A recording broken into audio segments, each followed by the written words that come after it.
बिस्मिल्लाहिर्रहमानिर्रहीम। Unit 1 number system. अब इसमें हम नेक्स्ट टॉपिक की तरफ आ रहे हैं, geometrical representation of complex numbers. तो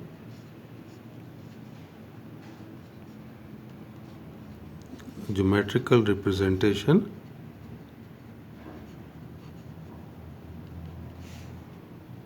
ऑफ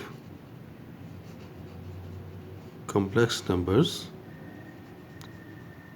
कि कॉम्प्लेक्स नंबर्स की ज्योमेट्रिकल रिप्रेजेंटेशन कैसे कर सकते हैं। इसमें आप देखें कि हमें ये तो पहले से मालूम है, as we know that a complex number z which equals to a plus iota b is equivalent to a comma b। Ordered pair की फॉर्म में कॉम्प्लेक्स नंबर को एक्सप्रेस किया जा सकता है। तो यहाँ से क्या पता चला कि देयर इज अ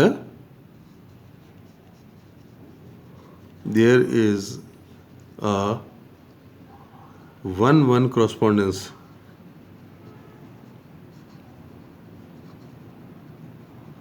बिटवीन, और किस किस के दरमियान है कि ये 1-1 correspondence जो है वो ऑर्डर्ड पेयर के जो पॉइंट्स हैं और कार्टेशियन प्लेन और कॉम्प्लेक्स नंबर के दरमियान, between the Cartesian plane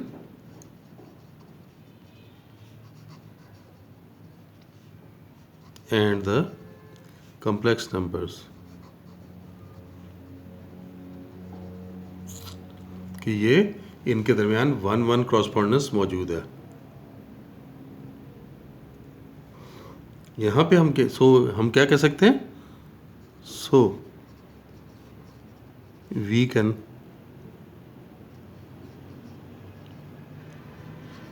select x axis as real axis and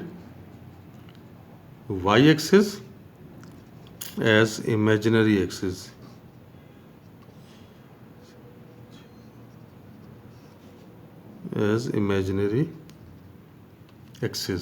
कि एक को हम रियल एक्सिस ले लेते हैं, एक को इमेजिनरी एक्सिस लेते हैं, और जो प्लेन है and X Y plane as complex plane. यानी अपने नाम चेंज कर दिए, जो हम पीछे पढ़ चुके हैं ना, एक्स एक्सिस, वाई एक्सिस और एक्स वाई प्लेन। तो आपने एक को रियल एक्सिस कह दिया, एक्स एक्सिस को रियल एक्सिस कह दिया, वाई एक्सिस को इमेजिनरी एक्सिस कह दिया, और जो एक्स वाई प्लेन था हम उसका नाम हम क्या रख रहे हैं? It's a complex number, complex plane.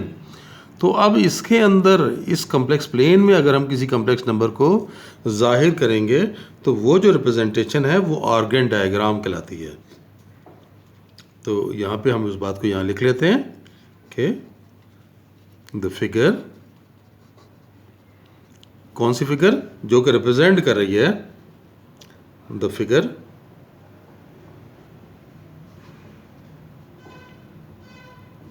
Representing a complex number in the complex plane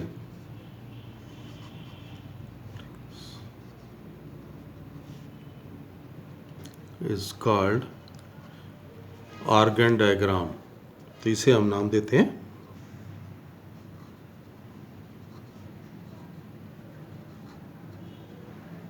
कि कॉम्प्लेक्स नंबर को एक्स वाई प्लेन के बजाय कॉम्प्लेक्स प्लेन में अगर जाहिर कर रहे हैं तो ये आर्गन डायग्राम है।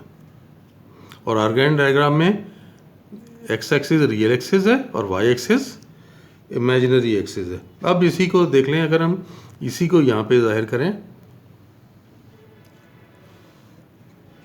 तो ये देख सकते हैं यहाँ पे ये ओरिजिन, ये कौन सा है? अब इसका ये रियल एक्सिस है और ये जो है ये इमेजिनरी एक्सिस।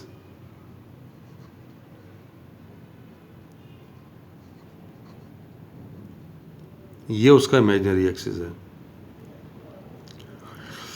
अगर हम रियल अगर हम ये कॉम्प्लेक्स नंबर ले रहे हैं z equals to A plus iota B, तो इसका रियल पार्ट देखें किधर आएगा। रियल पार्ट इसका a है और इमेजिनरी पार्ट जो है वो, याद है मैंने बताया था कि आयोटा को छोड़ के बताते हैं, इमेजिनरी पार्ट इसका b है। तो अगर हम रियल एक्सिस के ऊपर ये a ले लेते हैं, यहाँ से यहाँ तक लेंथ ये हमने ले ली a, ये लेंथ कितनी, ये a ले ली, और इसी तरह से इमेजिनरी एक्सिस के ऊपर फर्ज करें कि ये जो लेंथ है ये हमने b ले ली। तो ये जहाँ पे ये दोनों मीट करेंगे तो ये हमारे पास बनेगा कॉम्प्लेक्स नंबर। इसका नाम अगर हम p रख देते हैं तो ये क्या बना, a प्लस आयोटा b। तो ये जो डायग्राम बनी ये आर्गन डायग्राम है, यानी आपने इस कॉम्प्लेक्स नंबर को आर्गन डायग्राम की मदद से इस तरह से रिप्रेजेंट कर दिया कि रियल एक्सिस पे उसका रियल पार्ट लिख दिया और इमेजिनरी एक्सिस के ऊपर इस कॉम्प्लेक्स नंबर का इमेजिनरी पार्ट लिखा। दोनों पार्ट्स जहाँ पर मीट कर रहे हैं, ये दोनों लाइंस जहाँ पे मीट कर रही हैं, वहाँ पर आपके पास ये P पॉइंट आ जाएगा और इसे हम, ये पॉइंट क्या कहलाएगा, ये जो P को रिप्रेजेंट कर रहा है वो A प्लस आयोटा B कहलाएगा। तो ये तो आर्गन डायग्राम के बारे में आपको मैंने बता दिया कि किस तरह से आर्गन डायग्राम जो है वो बनाई जा सकती है। अब यहाँ पर आप देखें कि अगर मैं इसका नाम रख लेता हूँ, फ़र्ज़ करें कि ये मैं A कह देता हूँ, ये क्योंकि 90 का एंगल है, here OAP is a right triangle। ये देख सकते हैं ना 90 का एंगल है ना, इस ट्रायंगल में ये 90 का ट्रायंगल है, तो क्या होगा, पाइथागोरस थ्योरम अप्लाई हो सकता है। So by Pythagoras theorem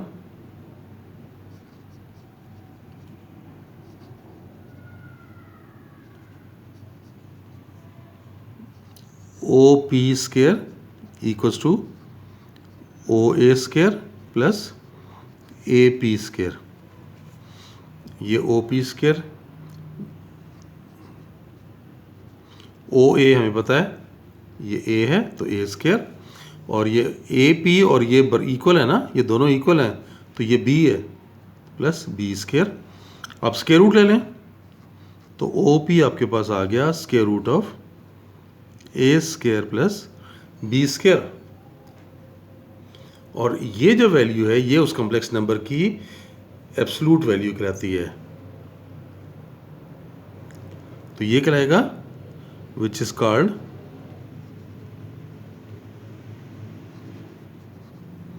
modulus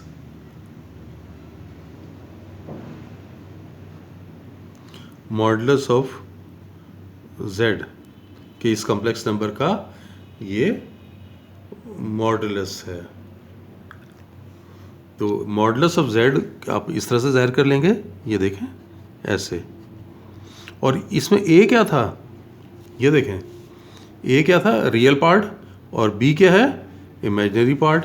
तो a की जगह हम ऐसे लिख सकते हैं, ये देखें ये क्या है, रियल पार्ट ऑफ z है ना, और ये उसका स्क्वायर, और b क्या है, इमेजिनरी पार्ट ऑफ z, और ये उसका स्क्वायर, और ये स्क्वायर रूट। तो ये आपके पास एक फार्मूला ड्राइव हो गया कि किस तरह से किसी कॉम्प्लेक्स नंबर का मॉडुलस निकाला जा सकता है। मिसाल तौर पे अगर हमारे पास z है 3 - 2 आयोटा, तो इसका मॉड ऑफ z क्या बनेगा, 3 का स्क्वायर और फिर -2 का स्क्वायर और स्क्वायर रूट 2, स्क्वायर रूट हो गया तो 9 + 4 यानी स्क्वायर रूट ऑफ 13। तो ये इस तरह से आप किसी कॉम्प्लेक्स नंबर का मॉडुलस भी फाइंड कर सकते हैं। तो ये हमने मॉडुलस के बारे में ही बता दिया। तो ये ज्योमेट्रिकल रिप्रेजेंटेशन क्लियर है ये बात कि आप कॉम्प्लेक्स नंबर को ज्योमेट्रिकली भी रिप्रेजेंट किया जा सकता है, और उस सूरत में जो बनने वाली फिगर होती है इसे हम नाम देते हैं आर्गन डायग्राम का, कि ये क्या है, दिस इज़ आर्गन डायग्राम। और उसी आर्गन डायग्राम में आप कॉम्प्लेक्स नंबर की मैग्नीट्यूड या जिसे हम कहते हैं मॉडुलस वो भी फाइंड कर सकते हैं। उसका फॉर्मूला क्या बना, कॉम्प्लेक्स नंबर में रियल पार्ट का स्क्वायर प्लस इमेजिनरी पार्ट का स्क्वायर और फिर उनके सम किसका स्क्वायर रूट ले लेंगे। चलें, बस आज के लिए इतना ही। नेक्स्ट लेक्चर में इंशाल्लाह इसको फर्दर आगे बढ़ाएंगे। तब तक के लिए अल्लाह हाफिज़।